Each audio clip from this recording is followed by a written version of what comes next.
Madame, Monsieur, bonsoir. Très heureux d'être avec vous pour le journal et les titres.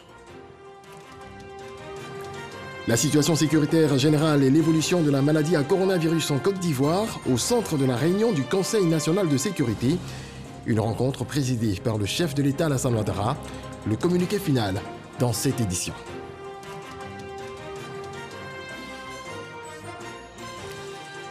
C'est une rencontre historique qui va booster la réconciliation nationale. Le président de la République Alassane Ouattara et l'ancien président Laurent Gbagbo s'engagent à œuvrer pour la paix et la cohésion.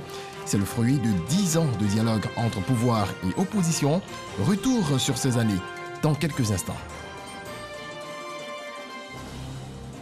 Et puis des voix s'élèvent pour appeler les populations à la paix et au vivre ensemble. Adama Toungara, médiateur de la République, a assisté à la cérémonie de réconciliation à Bongouanon et Mbato.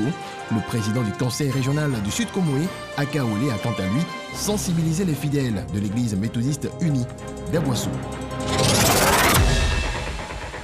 Le président de la République, Alassane Ouattara, a présidé ce jeudi une réunion du Conseil national de sécurité au palais présidentiel.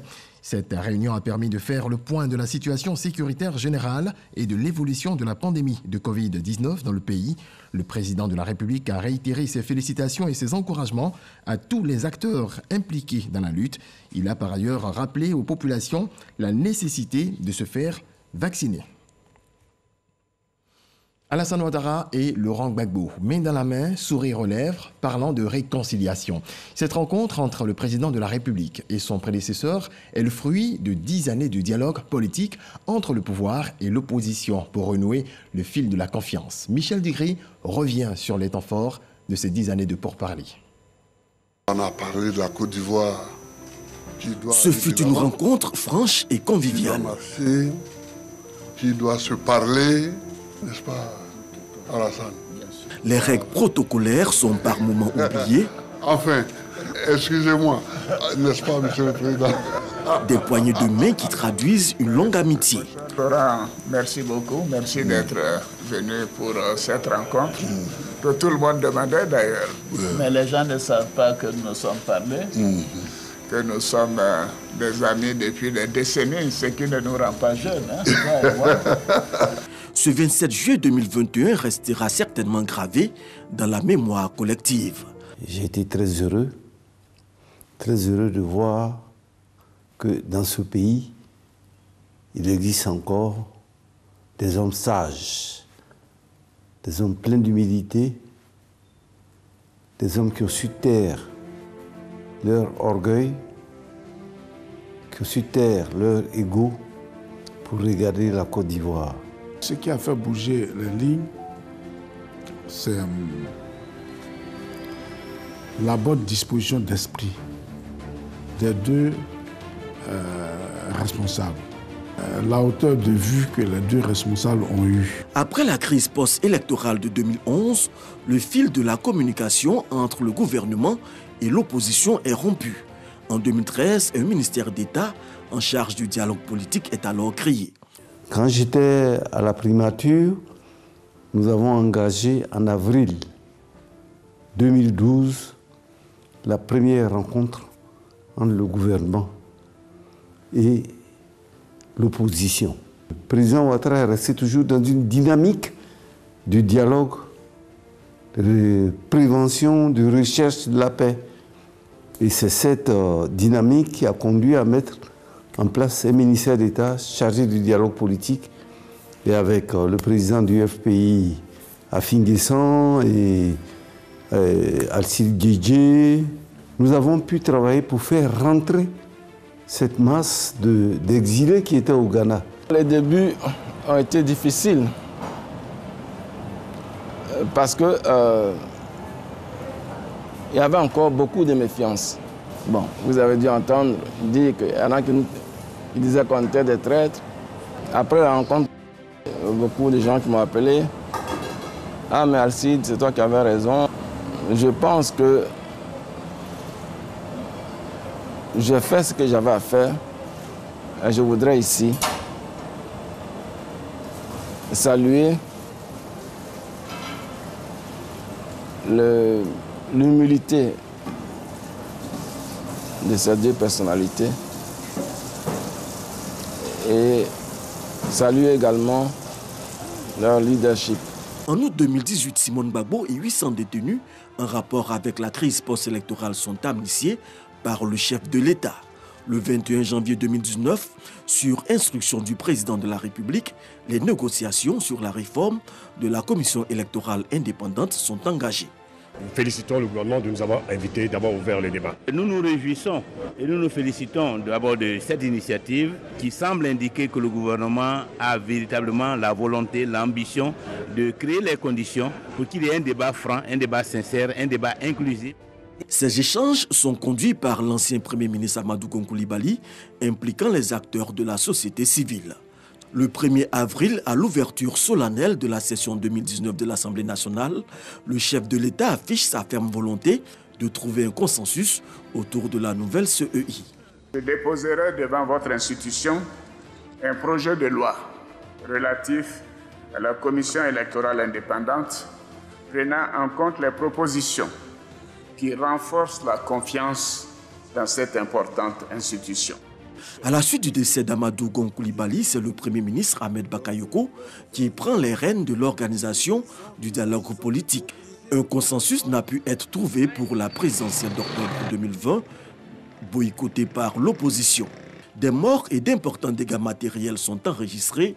Le 11 avril 2021, le président Alassane Ouattara et Henri Konan Bédié se rencontrent pour rétablir la confiance. Le dialogue est renoué et permet la tenue d'élections législatives le 6 mars 2021. Ce long processus de dialogue a permis à la Côte d'Ivoire d'organiser les élections législatives. Et cette élection législative était ouverte à tous les partis politiques, à tout le monde. Le 30 avril 2021, des cadres du Front populaire ivoirien, dont Koné Katina et Damana Picasse, rentrent d'exil. L'ex-président Laurent Gbagbo foule le sol ivoirien le 17 juin 2021. Le 10 juillet dernier, il est à Daoukro pour une visite à Henri Konan Bédié. Ce 27 juillet, il est reçu par le président Alassane Ouattara. Bien sûr, il y a eu cette crise qui a créé des divergences, mais cela est derrière nous. Ce qui importe, c'est la Côte d'Ivoire, c'est la paix pour notre pays. C'est, comme dit Laurent, pour nous avancer, aller de l'avant, pour bien sûr nous-mêmes, pour les prochaines générations. Les Ivoiriens avaient rêvé d'un passage de témoin pacifique en 2011 entre le président entrant et le président sortant. 10 années après, main dans la main, les deux hommes politiques donnent une belle leçon d'humilité et de fraternité et rentrent ainsi par la grande porte dans l'histoire de la politique ivoirienne. Autre volet de l'actualité, 2010-2020, voici une décennie que l'économie ivoirienne performe avec tous ses indicateurs au vert. Quels sont les indicateurs qui sont passés justement au vert et comment avons-nous atteint ces résultats? Noël Niagno nous en parle. Quand Alassane Ouattara prenait les rênes de l'économie ivoirienne en 2010, le tableau de bord marquait un produit intérieur brut de 12 324 milliards de francs CFA, une croissance de 2%, enfin un niveau d'investissement étranger IDE de 155 millions de dollars. Que retenir 2 décennies après? Commençons par le produit intérieur brut, c'est-à-dire la capacité des Ivoiriens à créer de la richesse. À ce niveau, 3 secteurs sont concernés, le primaire, le secondaire, enfin le tertiaire. Pour le primaire, on note une chute de 8,8%, donc une chute des exportations de matières premières à l'état brut. 24,5% en 2010, 15,7% en 2020. Conséquence, la part du secteur secondaire fait un bond de 0,9%. Dernier secteur à prendre en compte, les services. Là aussi, les avancées sont notables. 33,9% en 2010, il est désormais de 42,9% en 2020. Un saut de 9 points. Toutes choses qui ont impacté le produit intérieur brut qui a presque doublé. 12 324 milliards de francs CFA en 2010, il est désormais de 34 444 milliards de francs CFA en 2020. Amélioration sensible du produit intérieur brut, amélioration aussi du taux de croissance. 2% en 2010, 7,5% en 2020. Dernier indicateur du tableau de bord, le niveau d'investissement direct étranger. Ou encore le crédit du pays vis-à-vis de l'extérieur. 155 millions de dollars en 2010, 999 millions de dollars en 2020. Conséquence, les principaux indicateurs de l'économie ivoirienne sont passés au vert, signe de sa bonne santé sous la gouvernance Alassane Ouattara, une conclusion partagée par le récent rapport de la Banque mondiale sur l'économie ivoirienne. À Bongonou et Mbato, les populations tournent le dos à la haine et décident de se réconcilier. Une cérémonie de réconciliation s'est donc tenue dans ces deux localités déchirées lors de la présidentielle passée. C'est devant le médiateur de la République, Adama Toungara, et l'inspecteur général d'État, Théophile Awandoli, que les populations ont pris l'engagement. Herman Niamia. Bongwanou et Mbato, deux départements de la région du Moronou, qui ont connu des conflits intercommunautaires lors des manifestations liées à l'élection présidentielle du 31 octobre 2020. Ces manifestations, il faut le rappeler, ont occasionné de nombreux dégâts matériels et ont fait malheureusement des morts. 9 mois après, les populations ont décidé de fumer le calumet de la paix et mettre ainsi fin à la méfiance qui règne en leur sein. Au cours de deux cérémonies qui ont eu lieu à Mbato et Bongwanou, en présence du médiateur de la République, Adama Toungara, et l'inspecteur général d'État, Théophile Awandoli, elles se sont engagées à une réconciliation vraie pour faciliter le vivre ensemble. Nous, chefs des communautés, leaders de jeunes et de femmes, membres des différentes communautés, guides religieux, nous engageons à mettre en œuvre les dispositions suivantes. Œuvrer au retour définitif des déplacés de la crise post-électorale dans les lieux d'habitation et leurs plantations. 2. Sensibiliser les populations au respect de la dignité humaine. 3. Sensibiliser au respect de la différence ethnique, politique et religieuse. L'initiative est louable et ne peut que réjouir les autorités présentes à cette cérémonie. Devant l'auditoire, le médiateur de la République les a félicités avant de les encourager à promouvoir le dialogue dans le règlement de tous les différends qui pourraient survenir. Je voudrais toujours compter sur vous pour continuer la sensibilisation à la paix et à la cohésion sociale. Je tiens encore une fois à vous inviter toutes et tous à vous engager résolument dans la cohabitation pacifique afin de ressouder le tissu social fortement déchiré par les affrontements. Avant cette cérémonie de réconciliation, un match de football de gala pour la paix a opposé les différentes communautés. Les vainqueurs tout comme les vaincus ont été primés. Les membres du comité de veille et de suivi de la cohésion sociale ont également reçu des diplômes d'honneur pour leur implication dans la préservation d'un climat apaisé. Les fidèles de l'Église méthodiste unie du Sud Comoé invités à cultiver la paix.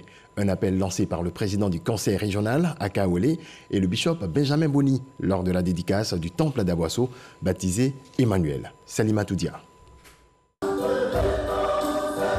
Jour de réjouissance pour le peuple méthodiste uni de Côte d'Ivoire. Un nouveau joyau architectural vient d'être dédicacé. C'est le temple Emmanuel qui signifie Dieu est avec nous, nom porté par Jésus. Pas anodin, le bishop Benjamin Boni a rappelé aux fidèles le rôle joué par le Christ pour la délivrance de son peuple.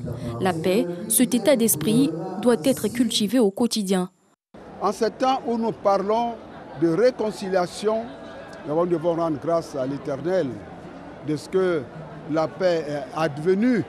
La paix est revenue, parce qu'il y a quelques années, personne ne pouvait parier cet instant, n'est-ce pas, que nous aurions la paix. Dieu a agi et c'est le même Dieu qui continue, mais qui nous demande de nous mettre, n'est-ce pas, en mouvement par rapport à la paix. Dieu est un et nous devons être unis dans la paix et la fraternité. Ce sont en substance les mots d'Eugène Akaolé, président du Conseil économique, social, environnemental et culturel. Par ailleurs, président du Conseil régional. Il a invité les fidèles du Sud Comoé à privilégier la paix en toutes circonstances pour aller au développement. Nous sommes résolument en marche vers la réconciliation. Son Excellence le Président de la République nous invite chaque fois à faire preuve de cohésion dans notre vie. C'est difficile à faire passer mais je crois que ça fait son petit bonhomme de chemin. Ici même, la cohésion est en marche. La paix doit être le préalable à tout développement. S'il n'y a pas de cohésion, s'il n'y a pas de réconciliation, il n'est pas possible d'aller au développement. Ce temple, bâti durant une décennie, est aujourd'hui un des lieux de prière à la faveur de la réconciliation nationale. En bref, Simone Gbagbo n'est plus poursuivi par la Cour pénale internationale CPI. Son mandat d'arrêt a été levé par l'institution. L'ancienne première dame était soupçonnée de crimes contre l'humanité lors de la crise post-électorale de 2010-2011. Une trentaine de personnalités burkinabées et ivoiriennes distinguées. C'est à l'occasion d'une cérémonie de remise de prix dénommée Grand Prix du TAC.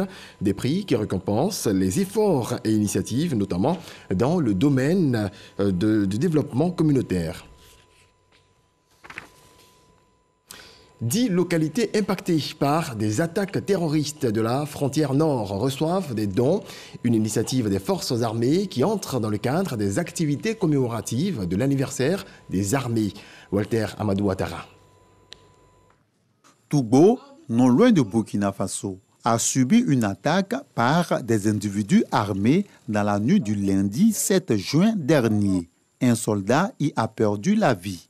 Plus d'un mois après, et passé les heures chaudes, le quotidien a repris son cours normal à Togo. La présence des forces armées est un atout pour la quiétude des populations. Depuis nos soldats sont là, la bonne collaboration est là. Les inquiétudes que nous on avait sur le terrain, elle est passée, nous sommes sécurisés. Relativement à cette quiétude, ces populations ont le temps de formuler des doléances. Il y a problème d'eau d'ici. On se lève à 3 h du matin pour aller chercher l'eau. On cherche ça à la pompe, mais ça ne suffit pas. Après, on va au Margot. Mais l'eau de Margot là n'est pas bonne pour boire. Togo, c'est une sous-préfecture qui est grande, très vaste. Il y a 6 centres de santé, 3 fonctionnels et 3 en voie de finition. Aujourd'hui, il n'y a pas d'ambulance. Une femme qui en travaille jusqu'à faire qu'à moto, tu ne peux pas. Togo, il fait 85 km. Faire qui est mieux parce que si tu te débrouilles, tu arrives à Nassia, il y a le goudron pour partir. Vraiment, ils n'ont qu'à penser à la route aussi. À l'écoute de ces communautés, le chef d'état-major général des armées adjoint, présent dans le cadre des activités commémoratives du 61e anniversaire des armées, les a rassurés au nom du général de corps d'armée Lassina Doumbia, chef d'état-major général des armées. À travers une opération dénommée 5000 poches de sang pour sauver des vies.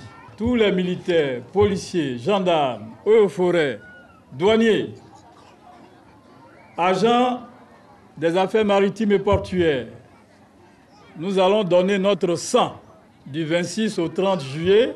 Lorsque quelqu'un est malade, il puisse avoir du sang pour se soigner à l'hôpital.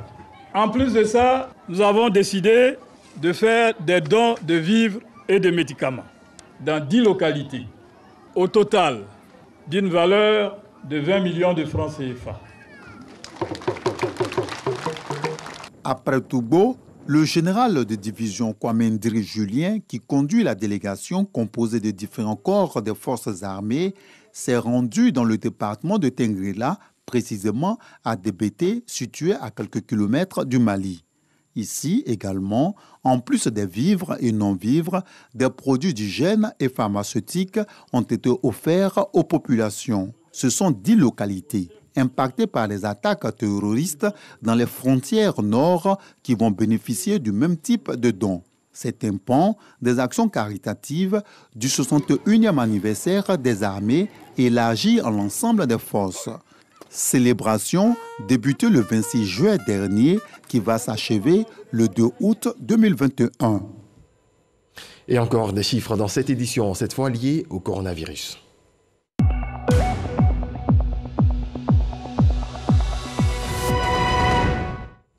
Le ministère de la Santé, de l'Hygiène publique et de la couverture maladie universelle a enregistré ce jeudi 29 juillet 2021 136 nouveaux cas de Covid-19 sur 3687 échantillons prélevés, soit 3,7% de cas positifs, 77 guéris et 0 décès. À la date du 29 juillet 2021, la Côte d'Ivoire compte donc 49 911 cas confirmés, dont 49 117 personnes guéries, 326 décès et 468 cas actifs.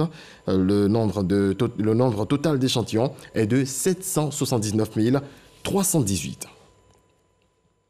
Des hôpitaux réhabilités et équipés en Côte d'Ivoire avec le soutien de l'Inde. C'est un projet financé à hauteur de 12 milliards de francs CFA et qui a fait l'objet de signatures de contrats entre une entreprise indienne et l'unité de coordination des projets santé de la Banque mondiale. Salima Toudia. C'est une signature de contrat entre l'Inde et la Côte d'Ivoire qui devrait impacter positivement la santé du couple mère-enfant. L'entreprise indienne Shapoorji a ainsi la charge d'équiper 121 établissements de santé, 2 antennes régionales de transfusion sanguine, mais également de réhabiliter totalement 16 établissements sanitaires de premier contact et partiellement 9 hôpitaux généraux et centres hospitaliers régionaux. Avec ce financement de la Banque d'investissement et de développement de la CEDEAO et Exim Bank, ce contrat vise à améliorer l'utilisation et la qualité des services de santé. L'ambassadeur de l'Inde en Côte d'Ivoire a à ce titre rappelé les liens d'amitié et de coopération qui réunissent les deux pays en matière de santé. Pour le ministre de la Santé, Pierre Dimba, autorité d'approbation de ce contrat entre le client Shapoorji et l'autorité contractante, qui est l'unité de coordination des projets santé de la Banque mondiale, il s'agit d'améliorer le quotidien des Ivoiriens. Grâce à ce projet, nous allons contribuer à mettre en place le réseau des soins de proximité que nous voulons pour renforcer non seulement la promotion de la santé à la base, mais renforcer la prévention des maladies et pouvoir prendre en charge très tôt dans la proximité une grande partie des populations de notre pays. À la fin de ce projet, non seulement nous puissions avoir des soins de qualité, mais nous puissions développer l'accessibilité et mettre en place tous les programmes, notamment qui vont permettre d'arriver à la couverture maladie universelle, qui est la préoccupation majeure du président de la République. 12 mois, c'est la durée de réalisation de ce projet. Je vous le disais au début de ce journal, le président de la République, Alassane Ouattara, a présidé ce jeudi une réunion du Conseil national de sécurité au palais présidentiel. Voici le communiqué qui a sanctionné la rencontre. Le président de la République, son Excellence M. Alassane Ouattara, a présidé ce jeudi 29 juillet 2021 au palais de la présidence de la République une réunion du Conseil national de sécurité. À l'ordre du jour, il y avait 2 points, la situation sécuritaire générale et l'évolution de la maladie à coronavirus 2019 en Côte d'Ivoire.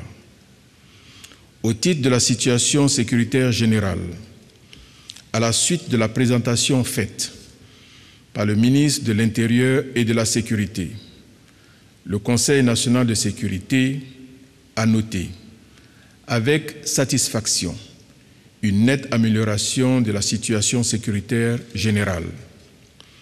Cette amélioration est consécutive aux multiples opérations de sécurisation menées par les forces de défense et de sécurité sur l'ensemble du territoire national.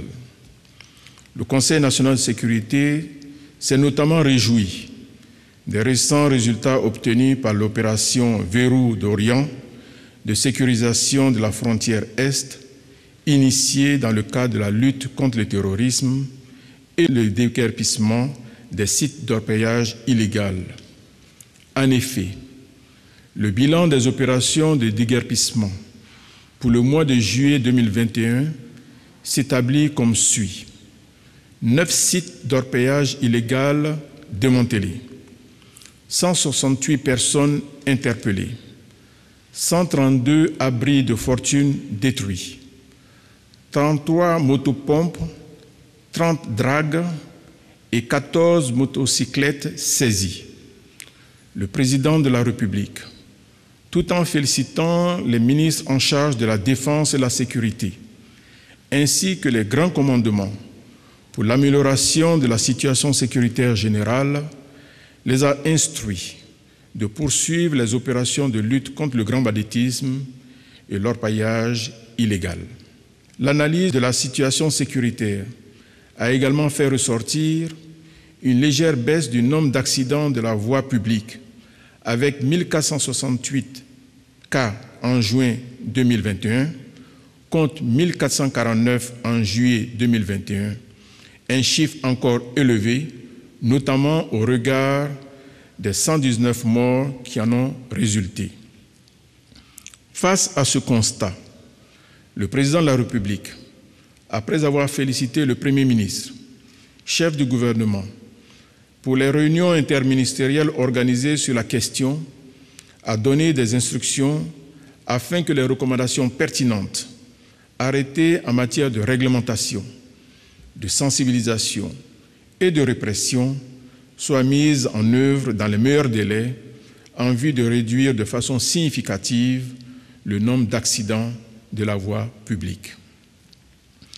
Au titre de l'évolution de la maladie à coronavirus 2019 en Côte d'Ivoire, le ministre de la Santé, de l'Hygiène publique et de la couverture maladie universelle a fait un point de situation sur l'évolution de la pandémie de Covid-19 dans notre pays.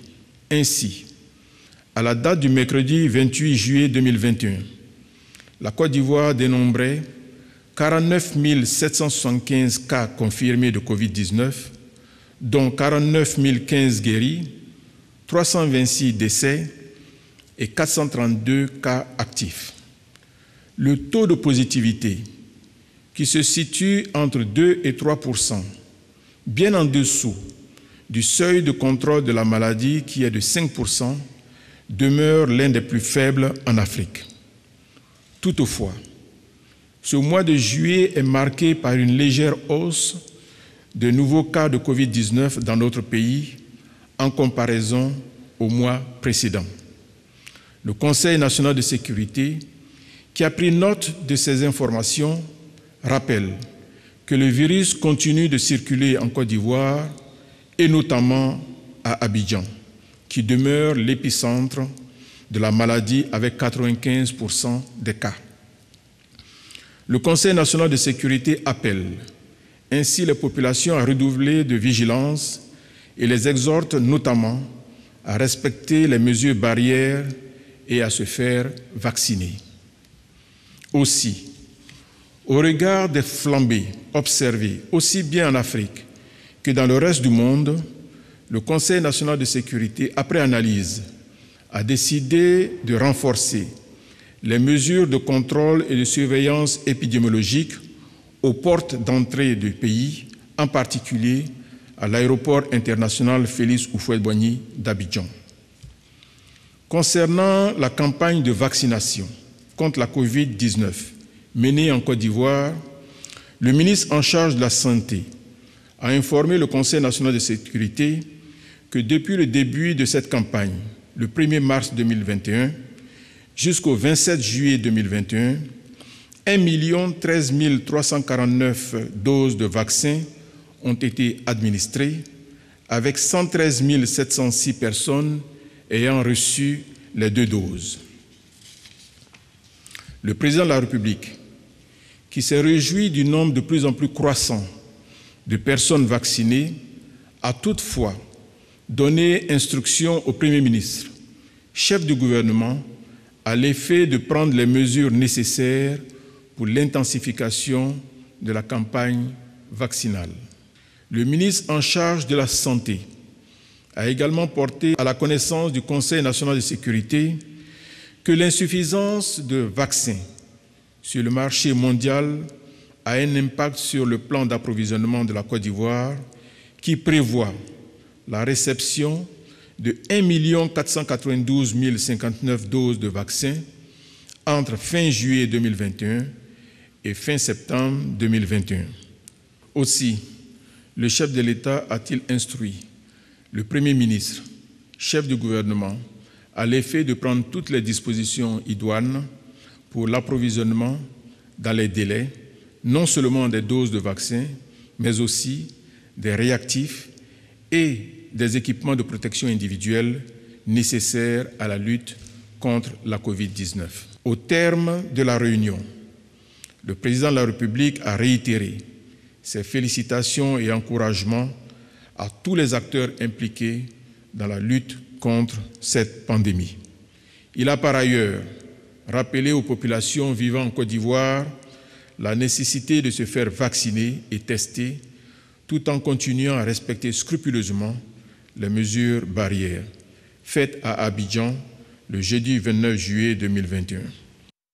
Fin de ce 23h. Très belle nuit à tous sous la protection du Très-Haut.